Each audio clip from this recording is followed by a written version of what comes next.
Magandang araw sa ating mga kababayan from Luzon, Visayas and Mindanao. Ito pong muli ang inyong lingkod, ang munting tinig ng ordinaryong Filipino, all the way from Sultan Kudarat. So ngayong umaga o ngayong araw, meron po tayong tanong na sasagutin.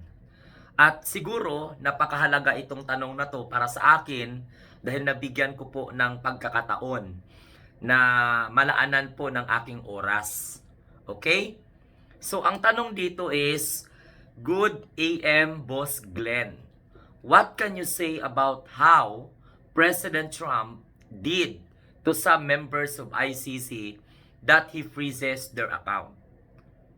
So, alam naman natin, mga kamunting tinig, na ang usapin ng ICC ay nakaangkla po sa pagdampot, no? Sa worst president of the Philippine Republic na walang iba kundi si Rodrigo Roa Duterte. Pasensya na sa mga Duterte diehard supporters dyan. Hindi man lahat pero karamihan, no?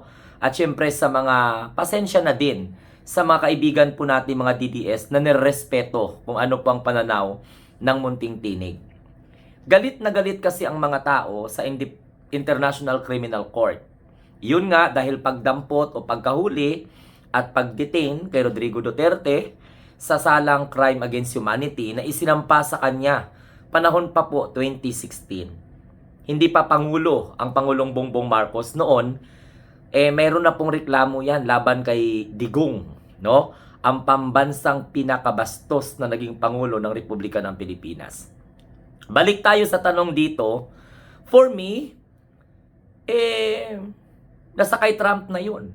Kung ano ang kasalanan ng ICC, judge at prosecutor sa Amerika, problema niya na yun. Ang tanong, makakatulong ba ito sa kaso ni Rodrigo Roa Duterte?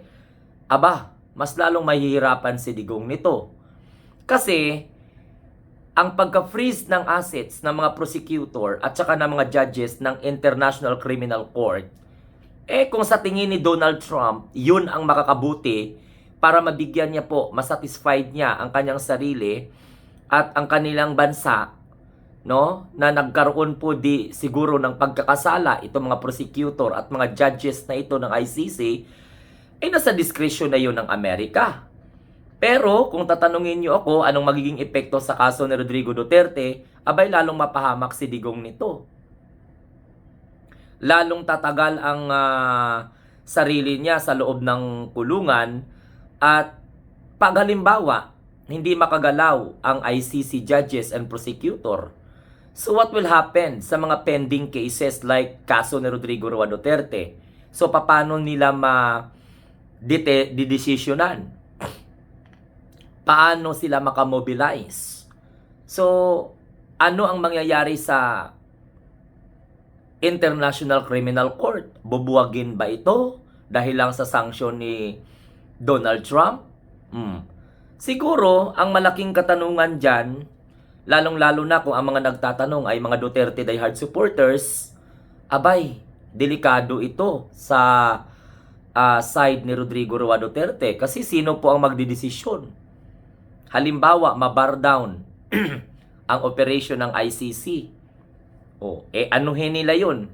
Paano nila mapapauwi si Rodrigo Roa Duterte sa Pilipinas? Kasi yun ang sabi ng mga DDS dahil po daw sa sanction ni Donald Trump sa International Criminal Court judges and at the same time sa mga prosecutor, makakauwi daw si Rodrigo Duterte sa Davao o sa Pilipinas in general. So lalo silang umasa. Paano sila makapag-execute ng kanilang decision kung halimbawa paralyze ang ICC ngayon. So yung mga nakakulong doon na mga may kasong crime against humanity, so ano ang mangyayari? Tandaan, hindi lang po si Rodrigo Roa Duterte ang nakakulong doon.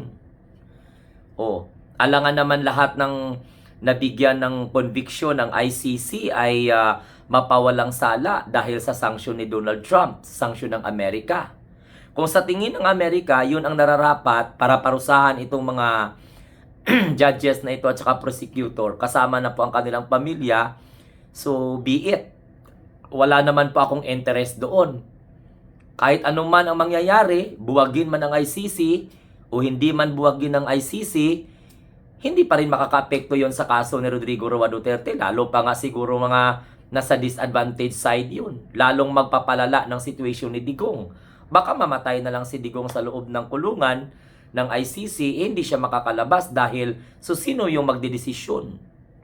O halimbawa, mag-resign itong mga judges na to. Kung ano man ang mga settlement, mag-resign ang prosecutor. O halimbawa, buwagin ang ICC. Kung ano-ano pa man ang tanong, makakauwi ba si Rodrigo Roa Duterte dito sa Pilipinas? O, mga heinous crime against humanity, no? Mga war crimes, yung kaso ng mga nililitis ng International Criminal Court. So what will happen to them? Yung mga naghihintay na lang ng conviction. O ito, lalong-lalo na kay Rodrigo Duterte, naghihintay ito ng confirmation of charges na hindi pa po nangyari. O, pag maparalyze ang operation ng ICC, so sino po ang magdidetermina? Sino po ang makinig sa mga petition, sa mga appeal, sa mga motion ng mga abogado ni Rodrigo Roa Duterte sa Daig, no? Sa International Criminal Court? Wala, di ba? So dapat, kung nag-iisip ito mga maka-Duterte, dapat ang ipagdasal nila mapabilis ang kaso para malaman nila kaagad kung convict ba o hindi itong si Rodrigo Roa Duterte. Kung ano ang desisyon ng presidente ng Amerika, wala po yan. O ng presidente ng ng Russia, wala po yon kinalaman sa kung ano po ang kinakaharap na kaso ni Rodrigo Roa Duterte. Dahil ang Amerika at ang Russia, hindi po magdedesisyon yan dahil po kay Rodrigo Duterte lang.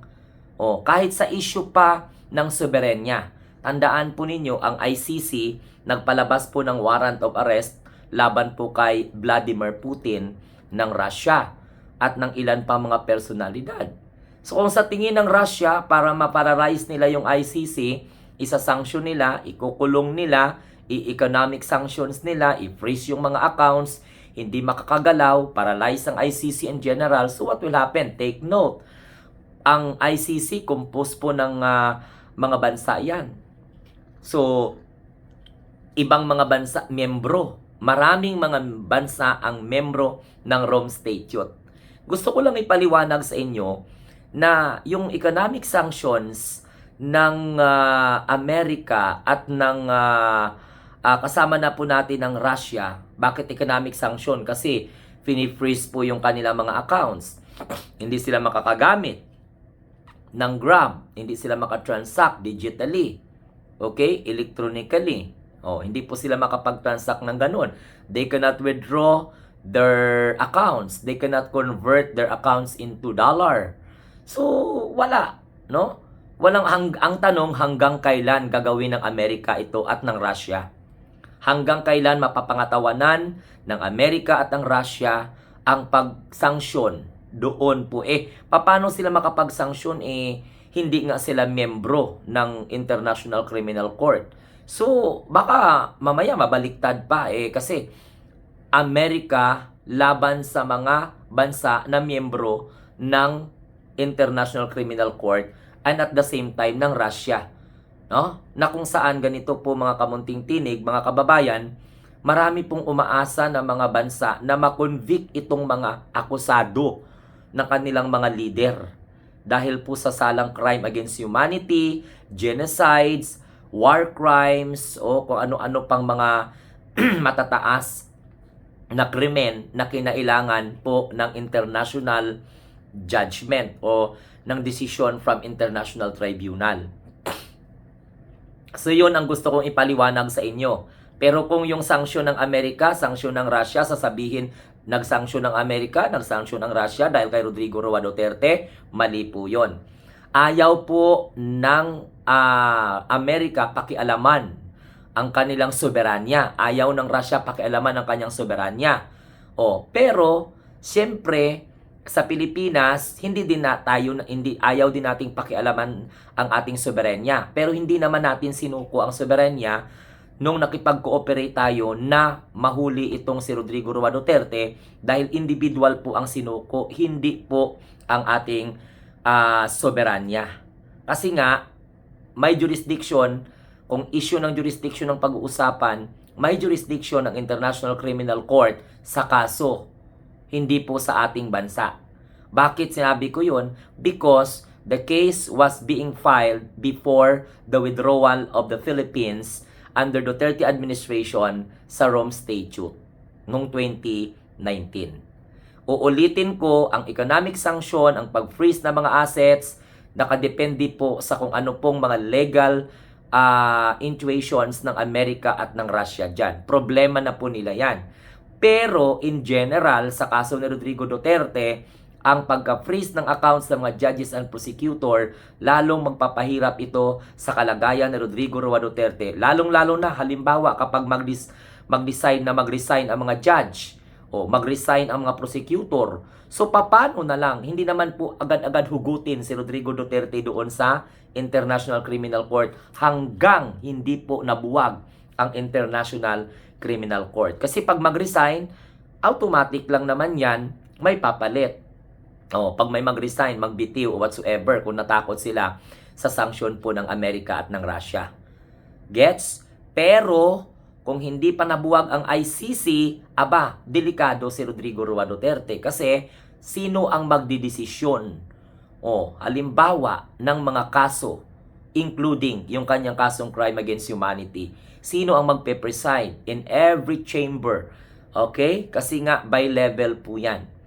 So yan po mga kamunting tinig ang aking kasagutan tungkol po doon sa sinabi na sanction ni President Donald Trump ng Amerika at siyempre sanction din ng Russia, okay, na i-freeze ang assets nitong mga prosecutor at mga judges, including na yung pamilya na miyembro po ng ICC. So ayan, sana nasagot ko po, pero ako po, honest to goodness, malaki pong problema sa Duterte side nito. Kasi hindi po madidisyonan whether pagtuloy ang kaso o hindi ipagpapatuloy ang kaso. Yan po ang hindi naisip ng mga Duterte diehard supporters nung sila po ay natuwa sa sanction ng Amerika at Russia sa ICC judge and prosecutor.